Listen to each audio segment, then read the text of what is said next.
Good evening and welcome back. Today's story comes from me. Yeah, actually me. This was on the way back this evening when I was out and about because I like to get out every single day. Otherwise I feel too trapped. I'm a bit claustrophobic in that regard. But as I was walking around Manchester City today, particularly this evening, just here, and you can see the coordinates there, I saw an advert on this lovely big tower block. You might not be able to see it very well, but I took a closer photo. I apologise for the quality from my phone, but that's all I had at the time. I'm a bit poor, you can probably tell. So it says, "We will fight them at the ballot box. Get out and vote Labour to stop the far right on Thursday, May 23rd. From Unite the Union." So this is clearly a very pro-Labour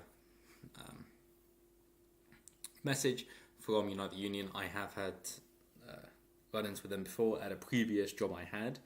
Unite the Union was part of the company, and I'm against unions personally in principle, but that's a message for another video. Should you be interested, do let me know and I'll go into details of my thoughts on unions, but of course I am open to change.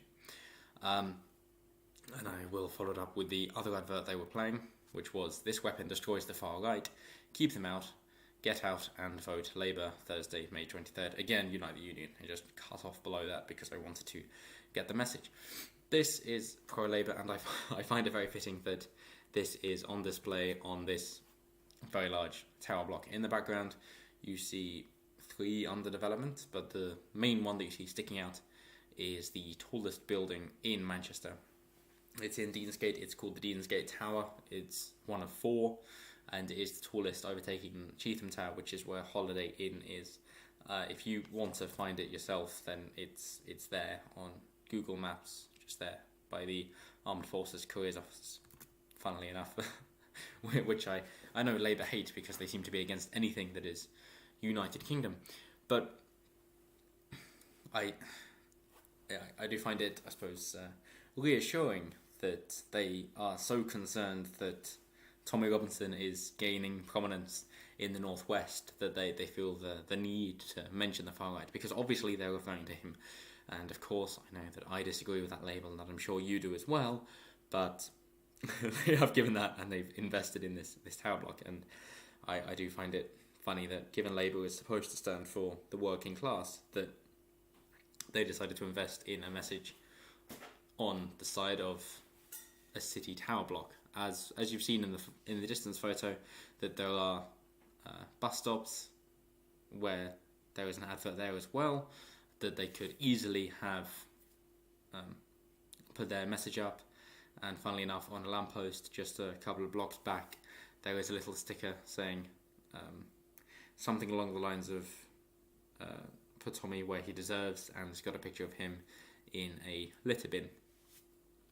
Somebody decided to cover that up, and I only saw part of it, so I had to try and unravel it, but it was rather unclear in order to take a photo of it. But that is the kind of message that it was getting at.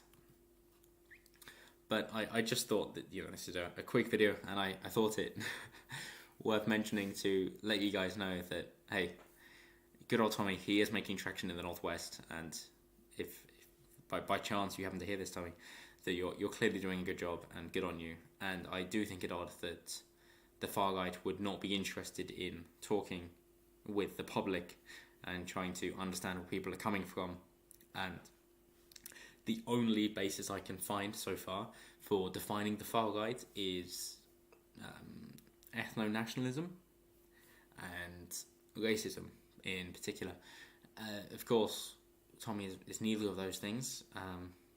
You could argue is slightly nationalistic, only in as far as wanting borders and not being for open borders. But as far as racism is concerned, obviously not.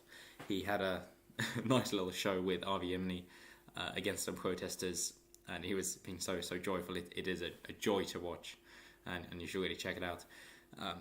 Showing that he was pointing out that all his protesters are all white people, and the only people from ethnic minorities, should you wish to call them that, obviously, in London, where 14 out of 22 boroughs do not have over 50% white population, and overall London is no longer over 50% white, which, depending on how you view it, you could say it is no longer majority white, but that goes by the definition of needing over 50% to be a majority. But of course, depending on how you draw the lines forming different ethnicities, then you can still be a majority while still being under 50%.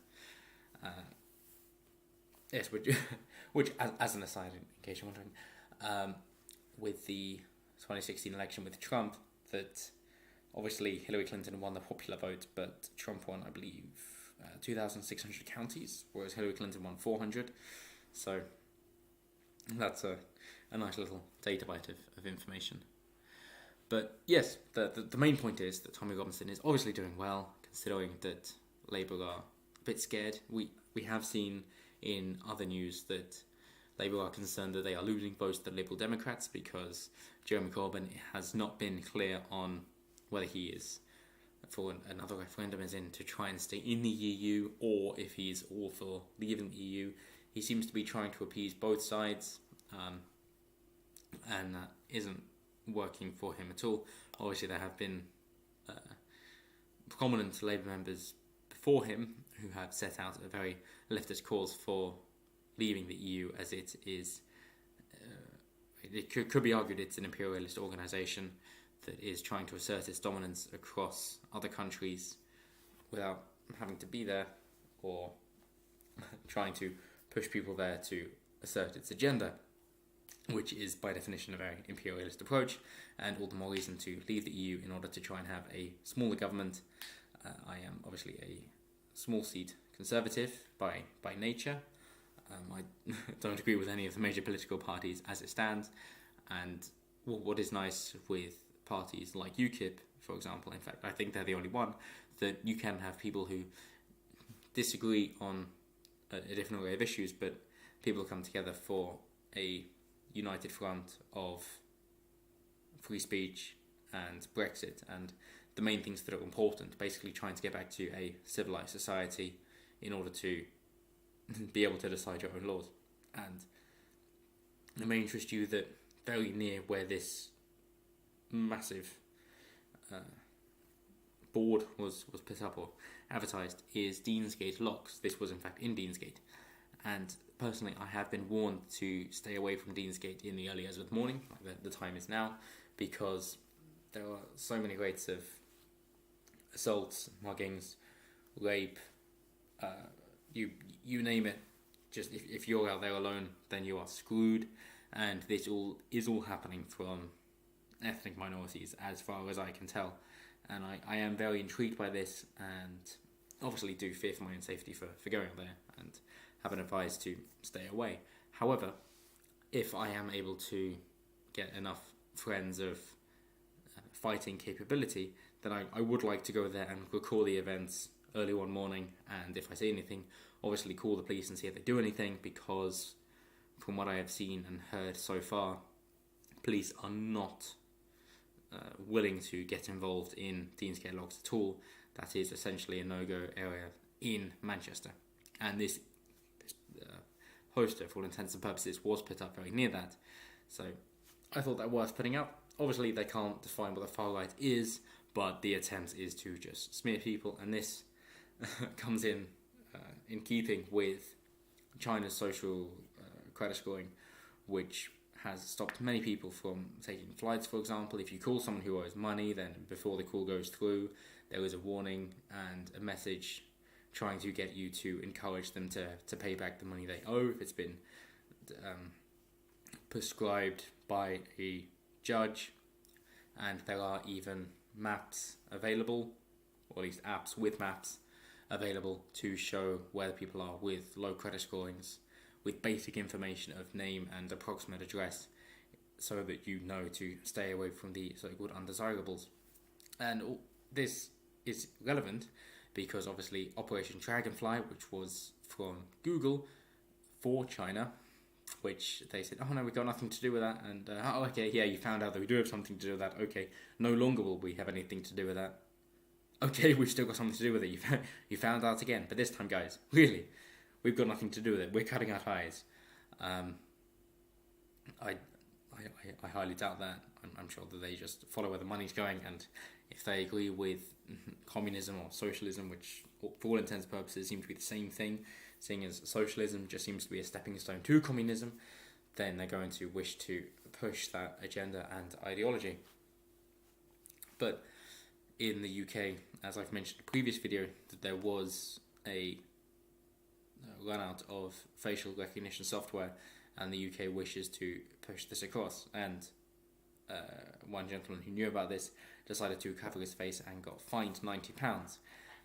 You can either argue that it was due to him hiding his face and not abiding by being investigated that he was fined £90, or when police told him to, he told them to piss off, and it was due to verbal abuse of an officer of the law, that he was fined £90, either or. But they did say that we don't presume that anybody who doesn't wish to be identified by facial recognition software is liable to be hiding something, in which case we need to investigate them.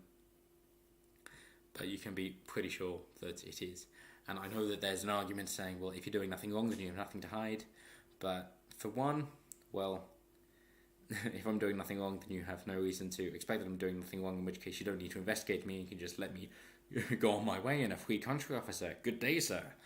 But also that you don't know how the laws will change in the future, that something that might be legal at the moment will become illegal in the future if laws become more encroaching and more tyrannical, that it makes the work of the police so much easier if they don't need to do anything, and they have so many gadgets at their fingertips and disposal, and that laws may change, especially in regards to free speech and denouncing the government or saying something which Parliament or authorities or the Westminster bubble, the London elites, don't agree with, that could then become a prosecutable offence, which is the worry in the future.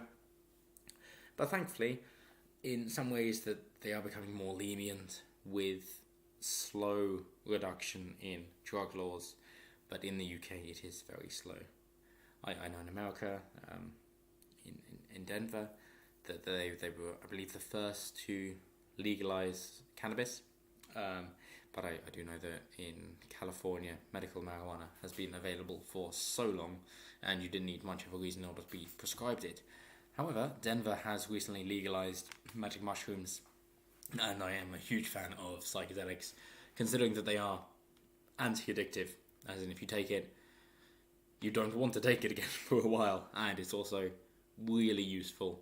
In fact, it is the most useful stop smoking aid, as well as helping people with terminal illnesses to get over their fear of death.